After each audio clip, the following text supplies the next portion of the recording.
¿Y ya habías hecho otro ciclo? La primera vez. No, felicidades. Estamos empezando. Estamos empezando. ¿Qué honor?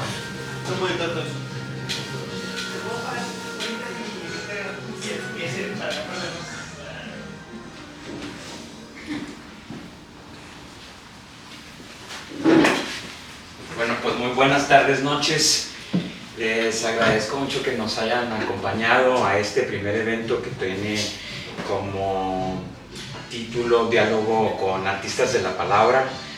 Nos parecía que era la mejor forma de abordar lo literario en un momento en el que es difícil precisar si son narradores, si son poetas o si son ensayistas. Y el caso de las tres opciones es de quien hoy nos acompaña, que es la poeta Gabriela Cantú. Este ciclo pertenece a la curaduría del poeta Carlos Rutilio, que nos acompaña también hoy, y que, como bien saben, se incrementará con otros ciclos. Cada jueves en Tilde Editores vamos a presentar a un artista de la palabra diferente.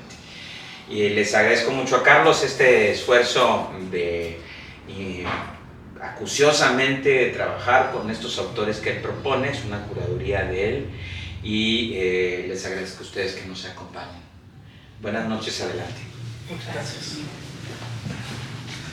Buenas noches al público presente y también al público que nos está siguiendo a través de la plataforma de YouTube, y a las que nos verá próximamente en Facebook, en Instagram y en futuras plataformas de redes sociales.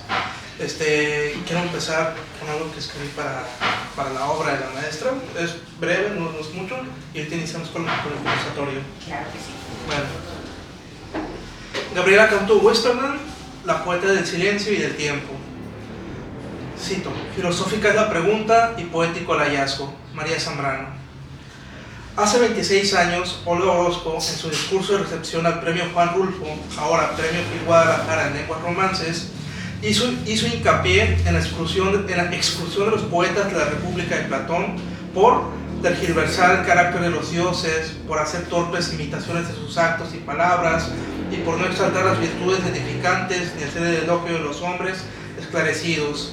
Sin embargo, como respuesta a esta condena del filósofo, la escritora argentina también nos dice lo siguiente en defensa de quienes se encomiendan la creación poética, y cito: la poesía no admite otros compromisos ni otras presiones que los que la ley impone a su existencia o a su naturaleza misma, y que varían de acuerdo con los reglamentos interiores de cada poeta. En cambio, sus posibilidades de liberación son incalculables. Cierro la cita. Y continúa con la idea diciendo la siguiente: nosotros los poetas, que nos sentimos aprisionados por nuestras propias limitaciones y las que nos impone la estructura del mundo, podemos, por el poder de la creación, encarnar en otros cuerpos, acercar lo distante y hasta lo inabordable, crear otros mundos, vivir otras vidas, ser reyes y hormigas, tergiversar el orden del tiempo en todas direcciones. Inclusive la posibilidad más poderosa que la realidad, porque la establece y la funda el lenguaje. Y si bien el territorio de la poesía no es el territorio de lo probable, tampoco lo es el de la realidad, que no puede someterse por entero a verificaciones de laboratorio, ni cumple sumisamente con las leyes establecidas. Cierro la cita. Quise empezar por esta reflexión porque la contemplación de la esencia de las cosas en la obra de Gabriela Cantú Westermann es un sello muy particular dentro de su trabajo poético. Nada pasa desapercibido, ni siquiera el silencio o el más irrelevante detalle dentro de la cotidianidad del tiempo, pues todo aguarda un trasfondo que resuena con otras inquietudes de la realidad, y de la manera más sencilla, la voz poética nos lo comunica, primero como una pregunta, y después como una gran revelación que también parece cuestionarnos desde esa otra orilla que solo puede ser comunicable a través de la palabra. Un ejemplo de esto lo encontraremos en un fragmento del siguiente poema, y cito: era la noche y guardé mis ojos, sentí una vibración en mi sueño, una voz callada, un rostro atrapado en el centro del corazón, por donde corre la sangre y los instintos. El rostro crecía dentro del robusto órgano y estiraba las membranas, los tejidos de la musculatura. El ser golpeaba, suplicaba salir de su encierro. Cierro la cita, que es un poema de cartas que no llegan a su destinatario. Paréntesis, uno de mis libros favoritos. También. No obstante, también debo mencionar que entre las páginas de los libros de Cantón Westerdan hay momentos en los que la poesía, además de borrar las fronteras que aparenten existir entre la realidad, el sueño y la memoria, también elimina esa otra barrera que parece dividir al poema del ensayo y la narrativa, y nos coloca dentro de un universo literario que resuena en armonía con el viaje personal que cada lector comenzará a experimentar en cada uno de sus versos limpios y contundentes. Y cito el siguiente poema. Dos personas se dicen adiós como si intuyeran que no volverán a verse pronto, prolongan el momento para no enfrentar el vacío, podrán encontrarse en algún sueño, en el rostro de un extraño en la calle o en el libro que está por comenzar a leer. Esto no es un cuento, es más que una imagen que se trabaja para un texto, es un hecho de la vida real, como dirían en los programas de televisión. Desde entonces, hace apenas unos 24 horas, te estoy buscando y, en la vida real, no te he visto. Esto sacado de Un niño albino cruza la calle. Leer y releer a Cantón Westerdan es volver a reencontrarse con el mundo, uno en cuyo horizonte poético convive la tradición literaria y al mismo tiempo una experimentación de la forma que nos motiva a pensar en que la poesía siempre estará en constante movimiento y no existe alguna frontera que pueda excluir de su paisaje, ni mucho menos detenerla, pues solo en el lenguaje poético los fantasmas y los sueños pueden volver a materializarse. Entonces, muchas gracias, maestra, bienvenida, bienvenidos a todos ustedes, muchas gracias. Y bueno, ahora voy a leer su semblanza, es corta, para que el público que nos está escuchando, que nos está viendo en el futuro, también tenga más información. Gabriela Cantón Westerdan es escritora, catedrática y promotora cultural. Asimismo, en 2006 recibió la beca en la categoría de poesía del Centro de Escritores de Nuevo León.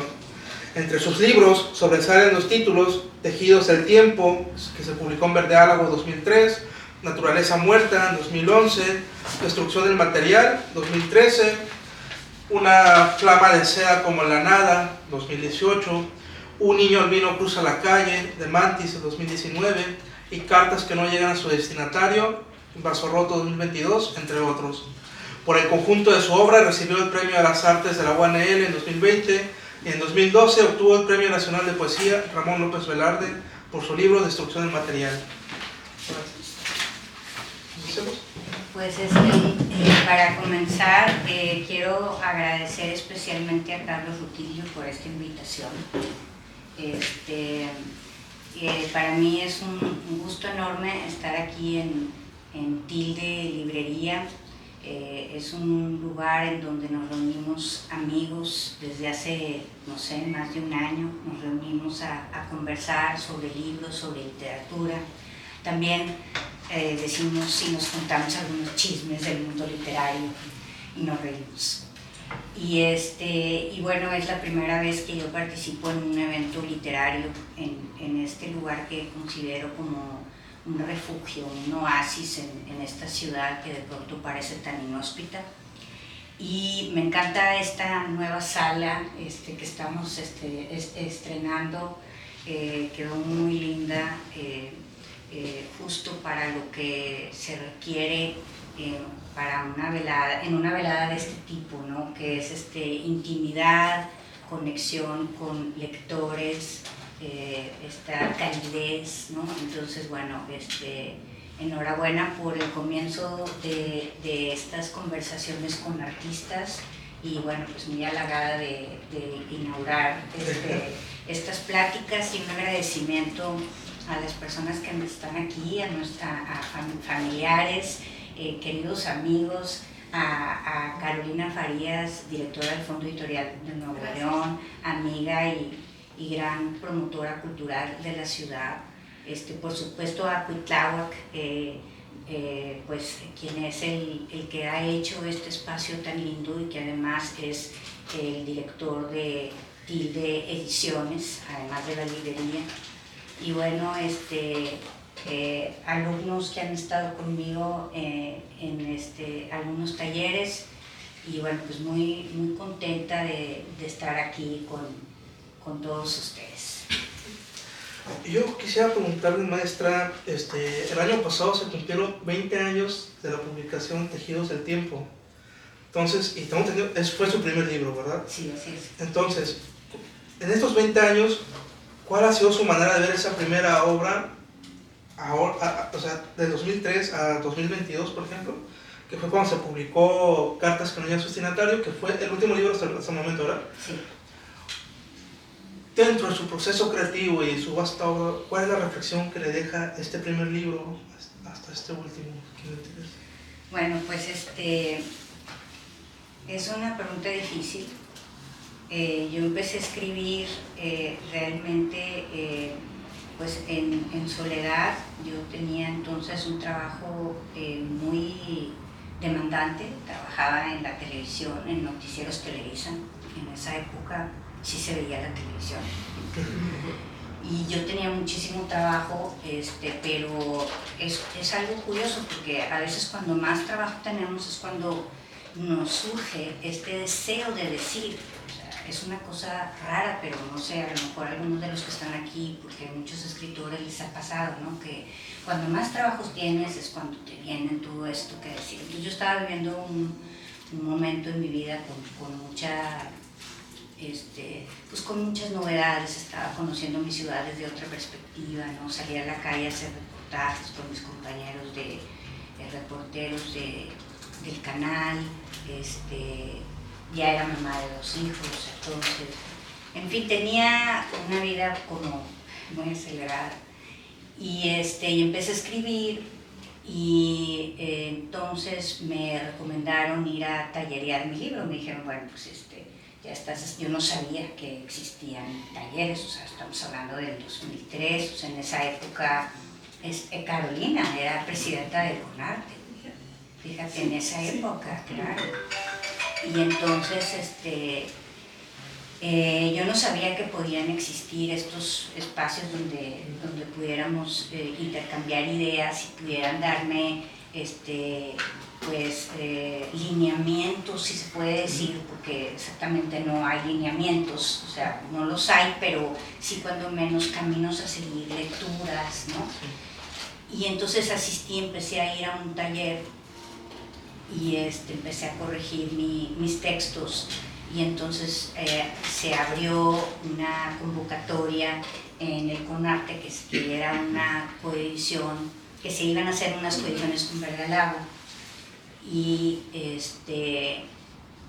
fue así que yo envié mi libro y bueno, pues lo aceptaron y se publicó, ¿no? Entonces, pues bueno, fue un momento muy importante. Cuando ya salió publicado, yo ya había salido de ese trabajo, incluso había nacido mi tercer hijo. No me salí del trabajo por mi hijo, sino que hubo una discusión en el canal por haberme ido a tener a mi tercer hijo, ¿no? Pero esa ya es historia de otro costal. El punto es que ya se presentó el libro cuando ya no estaba yo trabajando ahí y bueno, entre las personas que me lo presentaron fue nuestra querida Minerva Margarita Villarreal, que en paz descanse, y que me acuerdo que fue súper crítica, ¿no? O sea, Minerva tenía una parte linda, pero también una parte muy tremenda, ¿no? Y bueno, pues el otro presentador era Felipe Montes, con quien yo había trabajado el libro. El punto es que se dieron puntos que se contrastaron en la presentación y para mí al final de cuentas fue un gran aprendizaje, ¿no? Y fue entonces cuando yo tomé la literatura como por todos lados, ¿no? O sea, empecé a tomar talleres con un gran deseo de aprender. Como que siento que yo como que me siento que voy a ser siempre eternamente estudiante. Me encanta aprender cosas nuevas. Ahorita estoy leyendo de química, por ejemplo, y digo, no sé nada. Entonces eso está bien divertido, ¿no? Aprender cosas nuevas. Y bueno, estoy leyendo sobre química porque estoy escribiendo un libro, ¿no? O sea, bien dicen que el escritor lee lo que requiere para su obra, ¿no? Para escribir. Y bueno,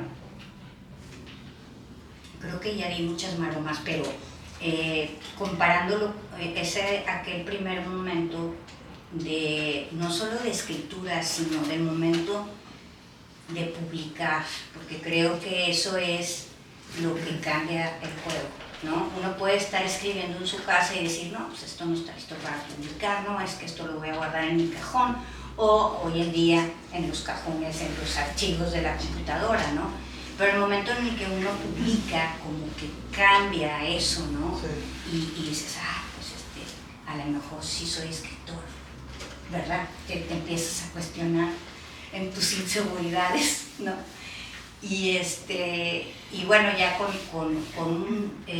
una trayectoria de todos esos años, con una serie de libros publicados, llegar a publicar cartas que no llegan a su destinatario en una editorial con el prestigio de Vaso Roto, pues para mí pues es muy importante, ¿no? Este libro en particular es un libro como muy visceral, un libro que tiene que ver con el duelo, con la pérdida, especialmente de mi padre.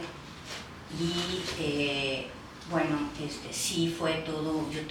Conozco a Janet Clarion, L. Clarion, que es la fundadora y editora de Vaso Roto desde hace muchos años, pero bueno, no se había dado esta feliz coincidencia de poder salir publicada en Vaso Roto, ¿no? Entonces, lo que puedo pensar es que todo el trabajo invertido en esto ha dado sus frutos. Entonces lo que puedo decir es que me siento satisfecha.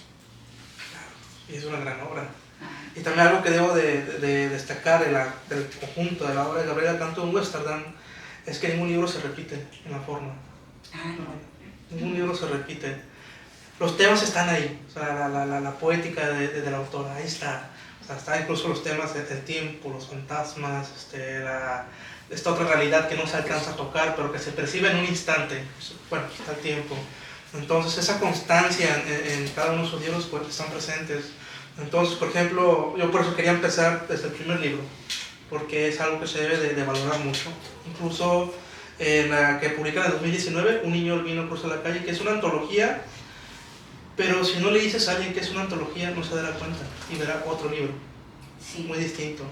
Entonces, eso, pero ahorita llegaremos a este libro, porque también me interesa preguntarle cosas sobre eso.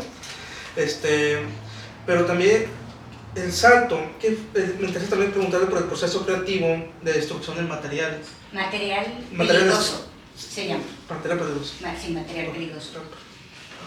Bueno, mira, creo que tocaste un punto muy, muy importante y sí es cierto, yo he procurado, o sea, es con toda intención presentar algo nuevo.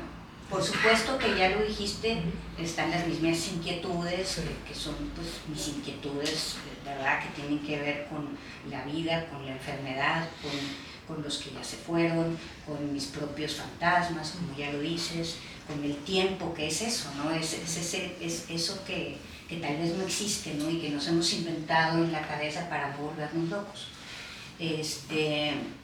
Y bueno, justamente yo escribo, creo, para no volverme loca, ¿no? O sea, es lo que me da cierta tranquilidad, cierta paz, ¿no? Y siempre, por supuesto, que he procurado que en cada uno de los libros que publico haya algo diferente. O sea, si me voy a tener que... No me puedo escindir de mí misma como para decir voy a escribir completamente de otro tema y de otra cosa que no soy yo. Sí. O sea, sigo siendo yo, pero sí estoy dándole la vuelta a la tuerca para que salga algo una propuesta diferente a lo que ya escribí. Sí. ¿Sí? Y qué bueno que lo mencionas tú, no yo. Pero eso es propositivo, ¿no? Es con toda intención. O sea, en el caso de Material Peligroso, por ejemplo, en esa época yo había hecho, después de muchos años, hice una maestría en ciencias con especialidad en lengua y literatura.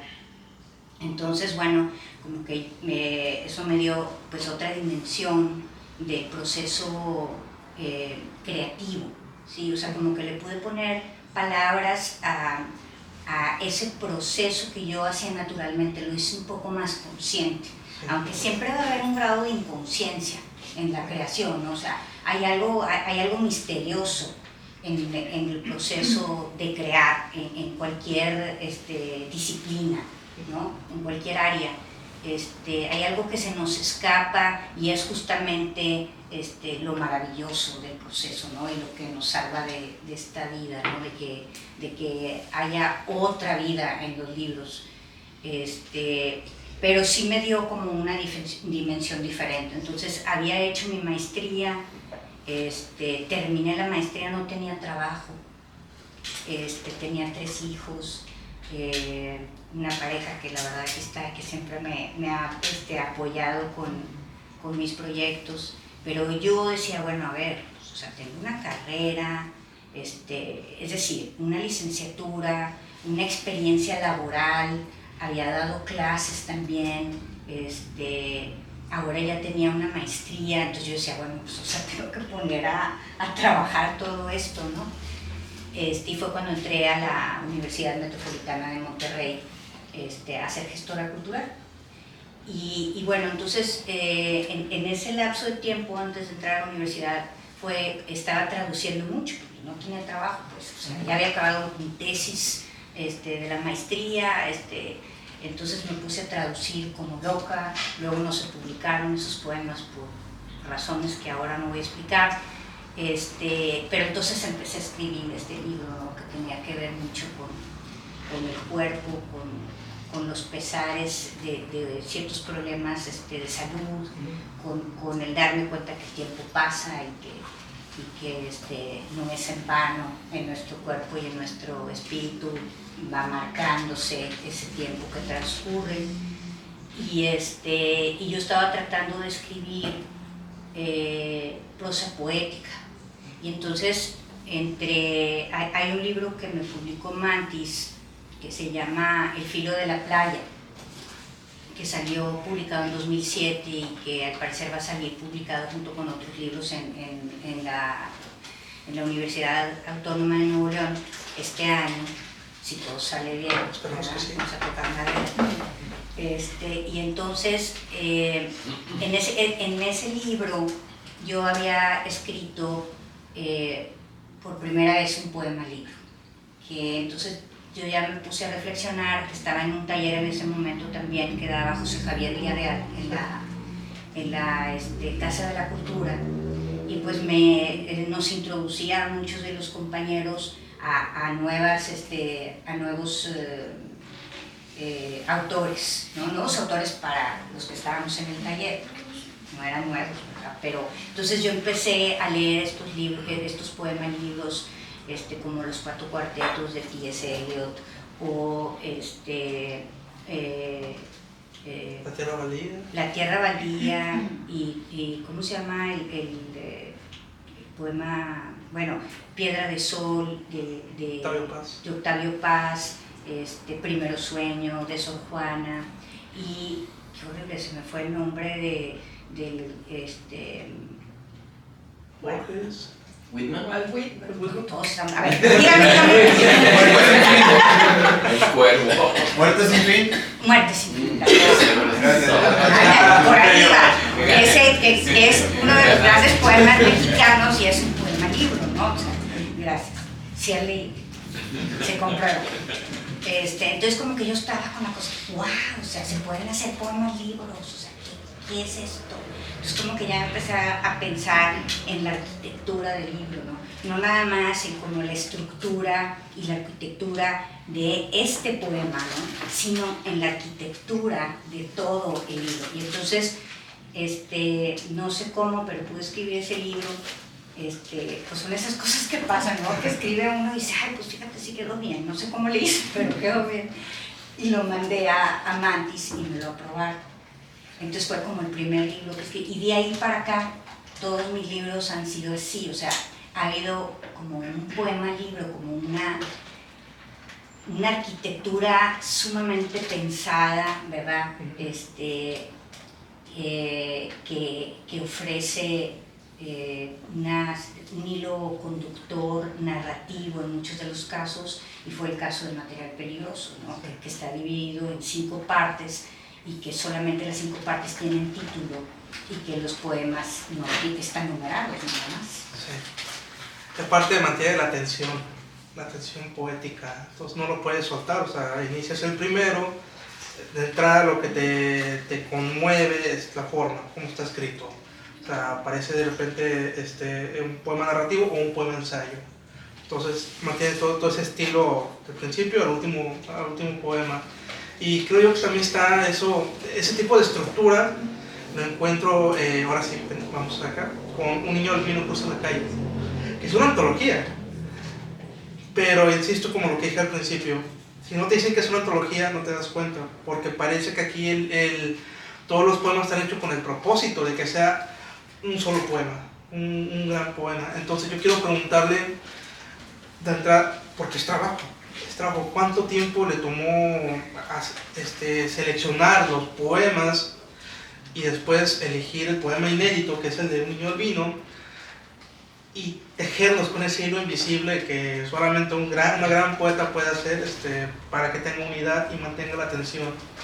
La tensión es como, yo lo visualizo como la narrativa, o sea, que ves desde la primera línea, lees y no puedes soltarlo hasta resolver hasta dónde llegas esta obra.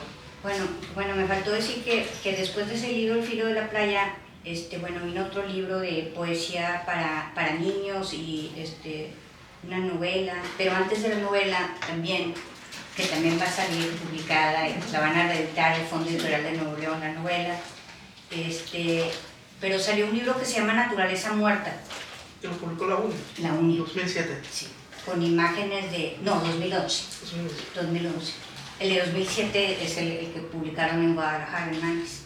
Y ese libro de Naturaleza Muerta justo es donde yo estaba en ese cambio de decir, es que quiero escribir prosa poética, ¿no? Pero como que no me salía y se hacía y sí, no, y iban como que se alargaban los versos y luego se acortaban, y así estaba en ese proceso. Y ese libro creo que, aunque hay una poética interna, sí de pronto son prosa poética y luego verso en ese libro, ¿no? Y hasta que pasa Material Peligroso, que salió esa mixtura que es una cosa en donde pareciera que es una prosa, pero está cortado de pronto el verso donde no acostumbraríamos a verlo, ¿verdad?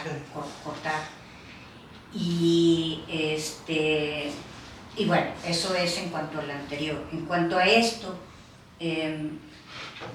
pues justamente sí fue un trabajo, me ofrecieron hacer una publicación en Mantis y yo no tenía un libro que dijera yo, es que esto ya estoy satisfecha, ¿no? Yo creo que la poesía no la puede uno apurar, tiene que ser paciente, decir es que este libro todavía no está listo, y no vale la pena apurarlo, la verdad.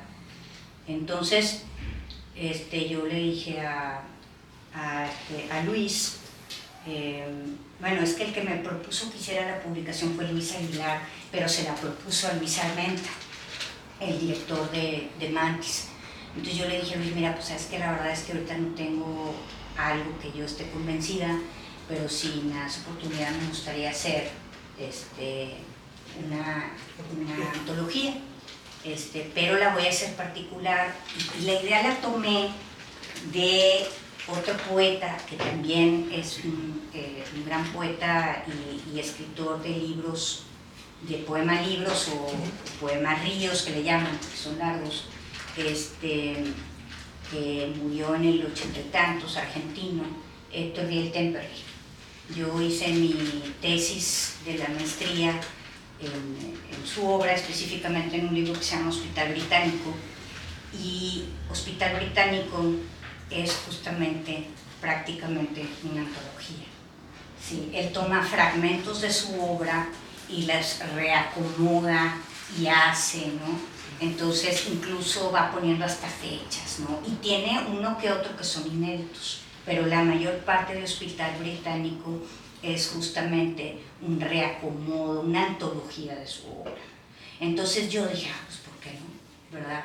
Creo que lo puedo hacer. Tenía el libro, digo, el poema de Un niño albino cruza la calle, que es un poema que habla del insomnio y que es un problema que siempre he tenido yo por etapas, el problema de no dormir bien. Y entonces yo iba a la escuela temprano, dejaba a mis hijos. Bueno, en esa época ya mi hijo más chico, no recuerdo, tal vez iba a dejar a Héctor y al más chico. Y entonces cruzaba la calle un niño albino, o sea, eso es literal. Y a mí cuando lo veía cruzar la calle, porque lo dejaban, haz de cuenta que yo venía de este lado y a él lo dejaban por acá. Y entonces el niño cruzaba la avenida, así. Y yo decía, es que qué belleza, o sea, ilumina la calle el niño, o sea, era una cosa, no sé, me parecía bellísima. Entonces, como que me fui quedando con esa imagen que veía todas las mañanas por mucho tiempo. Un niño que iba un poco más arriba, ¿no? Entonces me quedé con esa imagen y como yo venía mal dormida de mi casa manejando, pues es como una imagen que abracé y que escribí ese poema. Entonces ese era como el poema que le iba a dar como personalidad al libro, ¿no? Y fui tomando fragmentos de El filo de la playa, de Una flama de seda como la nada, que es un poema narrativo, pero en verso, bueno, parte en verso, parte en prosa. ¿El más asiático? Sí, claro, oriental, con tintes orientales, ¿verdad? Escrito por una occidental, pero con ciertas líneas orientales. Y también de material peligroso y de naturaleza muerta. Entonces tomé fragmentos justamente tomé los fragmentos que yo pensaba que podían ir juntos, que podían hilvanarse, como bien lo explicaste, con ese hilo invisible, ¿sí? Y que podía hacer que podía ser lógica, si lógica puede tener la poesía, ¿no? Sí. Y bueno, pues fue un proceso, en realidad creo que no fue muy largo, ¿no? Creo que conozco más o menos bien lo que he hecho y entonces, bueno, fui escogiendo lo que pensaba que podía ir. Y quedó un libro muy bello, lo recomiendo mucho. La casa lo recomienda mucho. Maestra, ¿podría leernos los poemas? Claro. Empecemos con el que está hablando. Los dos.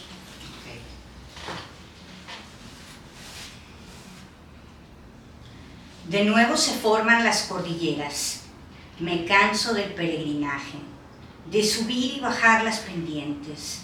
Fijo los anclajes y tiendo las cuerdas. Una intensa luz domina mi habitación. La cama, la lámpara, el muro del librero están cubiertos por una capa de hielo. Mi rostro por un faro de luz. La luz, como el hielo, lo domina todo. Nunca termina el día, la vigilia que descorre las cortinas. El reloj marca la noche, el televisor lo confirma. Dan los programas nocturnos y en mi cabeza se extiende una alfombra blanca, una capa de hielo. Se escuchan las voces, una vieja película en invierno. El fuego de la chimenea ilumina a la chica que se hunde en las concavidades del otro. Se curva cuando amerita la posición, clava los dientes, lame y besa, envuelta en la carne de la mano. La felicidad ajena vuelve la habitación más blanca. la luz más insistente, el hielo más sólido. Esta luz es el exilio, un pedazo de tierra fría, mi témpano, donde yace el cadáver que soy por la mañana. La temperatura es justa para el crecimiento de las cordilleras. La geografía es difícil. Cruzarla requiere entrenamiento. Se necesitan cuerdas, picos, ganchos, botas. Oficialmente, la noche termina cuando la luz parpadea en el despertador, cuando el tímpano recibe ese tremendo ruido y sangra un intervalo entre el abrir y cerrar de ojos. Sigue la tradición de vivir en un país todo de luz, un lugar situado en la habitación, pero a veces también en la cocina. Me dicen que estoy pálida, delgada, que me veo un tanto extraña. Miro al espejo y creo saber por qué lo dicen. Un sol frío lanza sus dardos, me hiela la boca, los ojos, mis muros y cordilleras de hielo, mis muebles de habitación, mis utensilios de cocina. Recuerdo a la chica de la película, su linda figura, sus labios carnosos abriéndose y yo me cierro.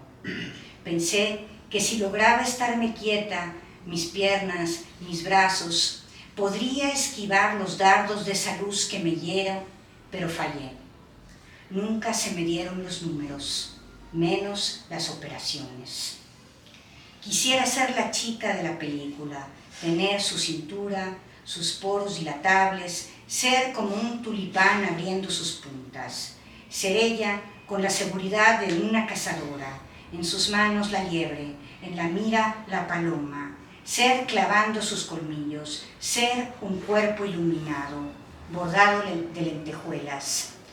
La falta de sueño es una luz que cava un profundo pozo en mi abdomen, un cuento curioso donde la luz es fría todo el tiempo y los sueños se enredan en el respaldo de una silla situada en la cocina o en la habitación. El insomnio es un parásito que se instala en el cuerpo, un artefacto frío que me lanza picotazos a una región del cerebro y luego, por mandato divino, continúan en el recuerdo. La vigilia puede provocar un deslizamiento, un pesa de la boca mientras huye de las tenazas del cangrejo. Pero no dormir tiene su lado seductor. Un niño albino, sus labios, sus ojos rosados, su cabeza toda luz, su cuerpo más luz. El niño atraviesa la calle, detiene el tráfico, camina como un príncipe en compañía de su corte. Esta es la primera parte, no sé si quieren que lea la segunda parte.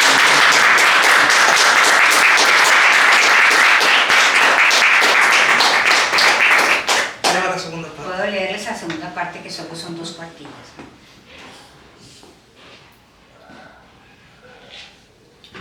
Sobre la mesa un martillo, cuerdas, ganchos, botas. El equipo necesario para el terreno.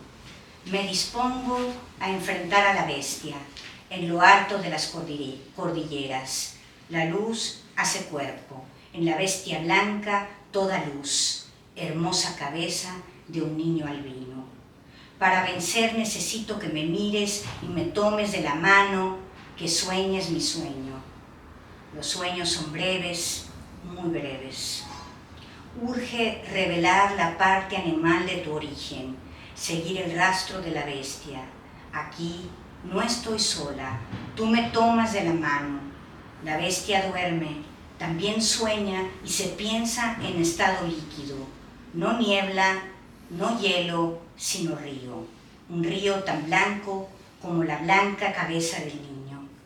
Si la bestia es río, podemos tomar la barca y cruzar. Más allá de las aguas, la chica y su amado, la pareja de la película, la mano de él bajo la falda, entre las piernas, su boca en la boca que se abre, su cuerpo en el cuerpo ardiendo. Calcular la salida es complejo, laberinto de hielo. Lo mío no son los cálculos matemáticos, pero ahora sueño. Puedo transformar a la bestia en un pequeño pájaro blanco, colocarlo en un cimillo en la punta de la cordillera y que lo atrape una bestia más grande. Soñar con agua es viajar al origen. ¿De dónde viene la cabeza hermosa, seductora, pero terrible cabeza blanca de un niño albino, príncipe que cruza la calle acompañado de su corte, mientras los autos se detienen en estado de extrañeza?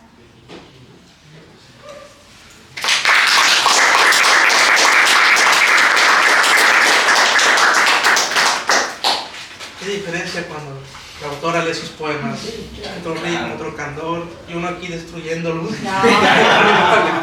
Muchas gracias. No, al Muchas contrario, gracias. muchas gracias. Y a mí, cada vez que leo este poema, me acuerdo mucho del ensayo de Borges, que está en 7 noches, que se llama El sueño. Y a mí por un momento yo siempre me pregunté, ¿cuál era la necesidad de siempre empezar con los saludos? Pero luego, cuando llegas a ese capítulo del sueño, entiendes que hasta parece un poema, porque empieza: señoras, señores, el sueño es un género, la pesadilla, la especie. O sea, qué asombroso. Entonces, cada vez que leo un niño olvido, me acuerdo de ese fragmento. Qué bonito que te acuerdes de Borges cuando me lees. No, un trabajo espectacular, bellísimo. ¿Hay tiempo para preguntas? ¿Alguien quiere hacer una pregunta?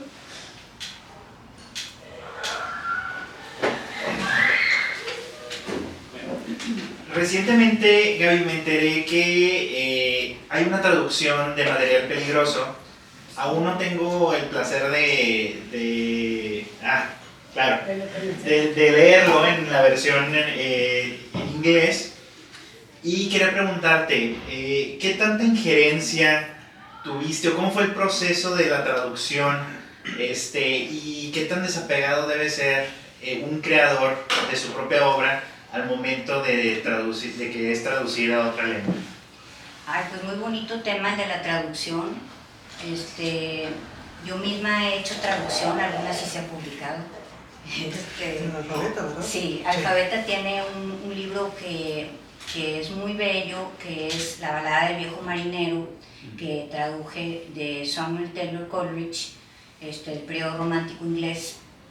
Y bueno, claro, pues él ya no está para que yo le hubiera podido mandar un correo. Igual y no me lo hubiera contestado, no lo sé, ¿verdad? Pero ya no está este fabuloso escritor como para poder criticar o no una versión de su poema. Cuando uno traduce a alguien que está vivo, pues las cosas son distintas, ¿no? En este caso, mi traductor fue Lawrence Schimmel. Él es neoyorquino, vive en España, en Madrid, habla perfecto español, su pareja es española, es español, y entonces él se acercó a mí porque le encargó la Universidad Autónoma de Nuevo León, hizo una antología de poetas de Nuevo León que iban a llevar a la Feria del Libro de Londres, y entonces le pidieron a él que lo tradujera, y él lo tradujo. Entonces yo mandé unos poemas de Material Peligroso y él se interesó en mi libro y me dijo: ¿sabes qué? Quiero, ya leí todo tu libro, me encantó, quiero traducirlo, entonces yo bien emocionada. Y bueno, pues fue una labor muy bonita. Lawrence es un gran traductor, ha traducido muchos españoles y mexicanos, poetas y narradores, pero sobre todo poetas. Él mismo es poeta y narrador. Y me escribía para preguntarme cosas que tal vez se le podían escapar porque pues, por ser mexicano. por ser mexicanismos o regionalismos, ¿verdad? O algo que hubiese él interpretado de otra manera, porque pues, es cierto que la poesía pues, tiene ya de por sí polisemia, ¿no? O sea, los versos pueden irse hacia un lado o hacia otro. Normalmente el sentido te lo va dando el contexto, ¿no? Pero pues igual también puedes, si en nuestro propio idioma podemos tener alguna confusión en la interpretación, pues ahora en otro idioma pues resulta eso todavía un reto mayor, ¿no? Entonces, yo creo que hay que respetar el trabajo del traductor, es un trabajo muy difícil, muy amoroso, porque en muchos de los casos no se paga ese trabajo, uno lo hace, bueno, la poesía, digamos en general. A mí pues nunca me han pagado por ningún libro, excepto por 2 premios que he tenido la suerte de recibir. Y bueno, la traducción pues todavía menos, ¿no? El pago es el aprendizaje, es lo que yo siento. Y también la escritura de la poesía es una necesidad, o sea, va más allá de que voy a escribir esto porque la gente lo va a leer y lo va a comprar, ¿no? O sea, pues qué padre que lo leyera y que lo comprara, ¿no? Y que me dieran regalías, eso pues, estaría bien padrísimo, pero no es así la poesía, ¿no? O sea, sino pues se ve la impostura, ¿no? La poesía, aunque hay un dominio o cierto dominio, porque nunca hay un dominio total, hay cierto dominio de una técnica, pues eso es solo una parte, ¿no? Tiene que haber la otra, esa parte creativa y que anteriormente decía tiene que ver con el misterio, ¿no? Entonces la traducción, pues hay muchas opiniones al respecto, ¿no? Yo agradezco muchísimo a los traductores porque si no, no podría leer en las lenguas que no hablo, que no leo, ¿no? Entonces, pues a mí me parece maravilloso, muy valioso, y en este caso pues fui aclarando dudas y leía y le decía, bueno, pues en este o en aquel detalle creo que entendiste diferente de como yo lo había puesto originalmente, que en realidad para un lector, en el sentido de si yo lectora interpreto distinto un texto, pues no pasa mayores, o sea, incluso lo voy a poder interpretar de acuerdo a mi propio bagaje, ¿no? O sea, al conocimiento que yo tenga, a las experiencias que yo tenga, es como yo voy a poder absorber una lectura, ¿no? Pero cuando se trata de una traducción que va a ser impresa, creo que ahí sí hay que tener como un cuidado todavía más de tratar de apegarnos, ¿no? Pero justo ahora, por ejemplo, que estoy trabajando en unos poemas también de periodo romántico inglés y americano, me tengo que dar el permiso de separarme ya del texto, una vez que se hizo el trabajo como de cerciorarse de que yo estoy diciendo lo que está ahí escrito, ¿verdad? No lo que quiso decir, sino lo que está aquí escrito. Y sí, luego hay que como separarse para encontrar un ritmo más placentero, más que la cadencia sea agradable al oído, porque si no hay eso, entonces se pierde parte de la esencia de lo que es la poesía escrita, ¿no? Y bueno, pues, a mí se me hace maravilloso, o sea, es un de trabajar y es un aprendizaje muy lindo. Gracias. Siendo tu origen, vamos a decir, el periodismo o el estar en un medio de comunicación como la televisión, ¿cómo consideras tú? Bueno, siempre en el medio literario siempre se habla de que pues falta difusión a los escritores. ¿Cómo consideras tú el estado de la promoción en medios como la televisión o en este caso que estuviste en Televisa? ¿Cómo ves tú la posibilidad de promover nuestra literatura en esos medios? ¿Cómo te imaginas que pudiera ser? ¿O crees tú que espacios como este, ¿verdad? Y otros más que pues, son muy íntimos y creo yo le dan mucho vigor a los promotores y a los mismos escritores, pero quizás si hubiera acceso a esos medios masivos, pues hubiera más lectores, ¿no? Que también siempre nos estamos quejando de que no se lee. ¿Cómo visualizas tú eso? O sea, ¿está bien así, digamos, en un país como México que con tanto rezago en muchas áreas, ¿tú crees que así es como debiera ser la promoción de la literatura? ¿O crees tú que haya algún canal que nos lleve a promover la literatura en esos medios? Bueno, muchas gracias por tu pregunta.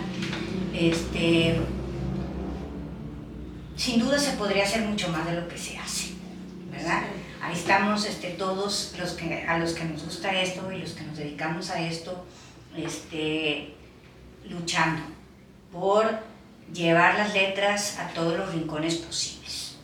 Yo todo el año pasado, por ejemplo, estuve trabajando en el Cerezo de Mujeres, dando un taller de escritura creativa y sanadora, y fue una experiencia muy difícil, muy interesante, me dejó muchos aprendizajes. Como decía, yo creo que yo sí me considero un estudiante perenne, o sea, aprendí mucho y creo que se empata con el trabajo que he hecho desde que empecé a publicar, porque me di cuenta, o sea, una persona que publica o que empieza a moverse en los canales literarios se da cuenta que el escritor es un promotor, tiene que serlo, y más un escritor de poesía, ¿no? Entonces tú te conviertes en una persona que está diciéndole a todo el mundo, es que ve este libro increíble, ¿no? Ve este otro, porque es una cosa, es una experiencia leerlo, ¿no? Entonces cuando te topas con amigos que leen, haz de cuenta aquí mi amiga Verónica, que somos amigas desde niñas y que a ella le gustan las novelas y los ensayos, y entonces cuando conseguimos una lectura y nos ponemos a platicar, y entonces tú viste y qué leíste, o con mi hijo que nos ponemos, o mi esposo, que nos ponemos a platicar porque hacemos lecturas en conjunto, o cuando vaya a las sesiones del Fondo Editorial de Nuevo León, o sea, o vengo aquí los domingos que nos reunimos y empezamos a platicar de literatura. Es un gozo enorme encontrarte con el otro y platicar sobre literatura, ¿no? O sea, verdaderamente somos unos locos adictos a las letras. Y eso, como nos encanta tanto, estamos diciéndolo por todos lados, ¿no? Claro que justo tú lo dijiste y lo dijiste bien, hay un rezago, especialmente en el área educativa en el país, hay un rezago muy fuerte. También hay que tomar en cuenta que se le ha hecho una mala publicidad a la poesía, en el sentido de decir que es muy difícil y que no la vas a entender, entonces pues ni la leas. Es cierto que hay poesía más accesible que otra, ¿sí? O sea, hay una que es más críptica, hay una que es muy filosófica, hay una que es más, digamos, que exige más, no digamos que es más difícil, que exige más al lector, ¿no? Pero en realidad es una cuestión de familiarizarte, o sea, ¿cómo te va a gustar algo? ¿Cómo vas a amar algo que no conoces? O sea, ¿cómo me va a caer bien Carlos si no lo conozco? Así es la onda, o sea, entonces yo siento que entre más lee, más exigente se vuelve. Entonces ya no cualquier novelita que te presenten, aunque tenga 400 y 500 hojas de un sello muy importante y que vende en todas partes del país, incluso en otras partes del mundo, ya te va a satisfacer, porque a lo mejor tú ya eres un lector más avesado y dices, ay no, pues es que fíjate que yo ya quiero otra cosa. Que no quiere decir que sea bueno o malo, cada quien tiene, o sea, como decía Borges, que lo ha nombrado aquí Carlos, el libro encuentra a su lector, ¿no? El caso es que lo encuentre. Entonces, lo que tenemos que hacer los promotores culturales y las personas encargadas de hacer la gestión en la administración pública, la gestión de recursos y de cultura en la administración pública, tiene el compromiso moral y social de establecer los canales para que los lectores y los libros se encuentren. Y es una tarea que los gestores culturales escogemos, y es una tarea que el gobierno y las escuelas, al momento de nombrarse así, ¿verdad?, tienen el compromiso de hacer. Entonces, recientemente en Televisa, por ejemplo, empezó una sección, yo creo que tiene más de un año, en la que está Esperanza Buenrostro y habla de novelas. Entonces, bueno, creo que es un muy buen paso, ¿no? Porque va con una persona del noticiero, no recuerdo quién es la persona con la que ella conversa, pero hablan de novelas y de libros, y eso pues, me parece una gran cosa, ¿no? Y bueno, pues obviamente están las radios públicas. Yo he tenido programa en Radio Nuevo León, también tuve programa en la Ciudad de México en el Instituto Mexicano de la Radio, en donde hablamos de literatura y de cultura. Creo que esos canales son como los de más peso para difundir las cosas de calidad, y creo que nada, hay que seguir difundiendo, hay que seguir preparando a la gente, porque en la medida en que la sociedad le exija a esos canales de televisión, esas universidades públicas o privadas, esos programas públicos o privados que le exija calidad, ellos van a tener que darla, porque la gente va a exigir, ¿no? Entonces creo que no está tan fácil de decir, o sea, es como esa cuestión de qué fue primero, ¿no? El huevo o la gallina. Es una cuestión compleja, pero no imposible, y creo que pues, todos tenemos el compromiso, o sea, estar aquí esta noche, ¿no? Que Cuitláhuac haya abierto este espacio, nos lo dice, ¿no? Que Carlos esté haciendo estas conversaciones, nos lo dice, hay un esfuerzo tangible, y tal vez aquí somos pocos, ¿no? Pero si esto se replica y se replica y se replica, esto que queda grabado y que va a estarse repitiendo también, puede ser en un loop incansable, a través de los años, gracias a este registro que está quedando, bueno, estamos haciendo nuestro trabajo. Gracias.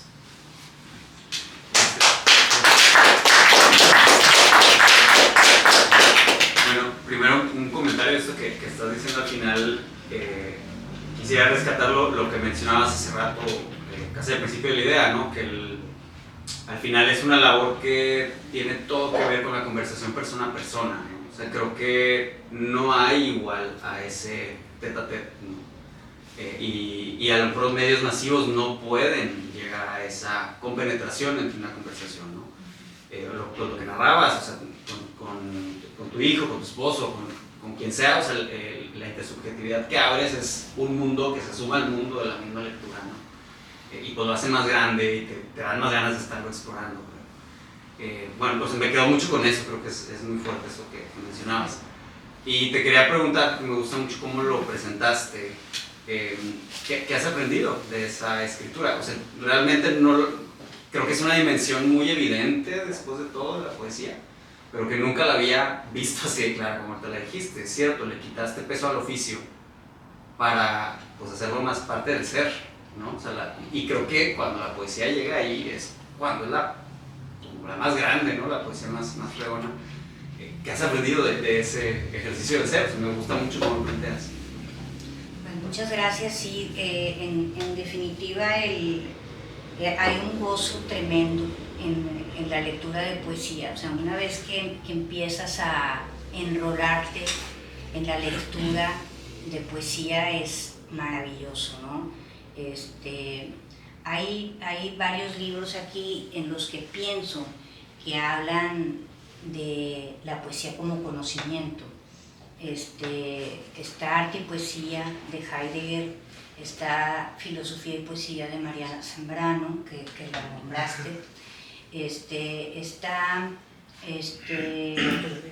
El Arco y la Liga de Octavio Paz, y está también otro libro muy bonito que se llama El conocimiento de la poesía o algo así, que se llama de Michael Hamburger, un poeta norteamericano que es maravilloso. Y si tú te pones a ver todos ellos, también podríamos inscribir ahí a Borges, a Esapá, a Ortega y Gasset. O sea, todos van como conjugando, llevándonos más allá del discurso académico, que lo hay, ¿verdad? Si uno, como hace cuenta, vamos a pensar en un escurridor. Y entonces, si uno escurre, por ejemplo, las hojitas de té, ¿no? que se separa el agua ya coloreada, y que quedan las hojitas de té, que al final las hojitas de té pues es la esencia, ¿no? Es lo que si no hubiera té, ¿no? Entonces, si nosotros nos podemos quedar con esas hojitas, o sea, con esa esencia de esos grandes teóricos del quehacer, de la escritura y de la poesía, pues yo al menos me quedo con eso, ¿no? Que ante todo la poesía es conocimiento, y para los que somos estos eternos estudiantes, con este deseo de aprendizaje, pues es maravilloso, porque uno está leyendo una forma, o sea, es conocer un mundo, sí, un mundo nuevo, el mundo que te está planteando el otro. Y bueno, pues es maravilloso. Muchas gracias.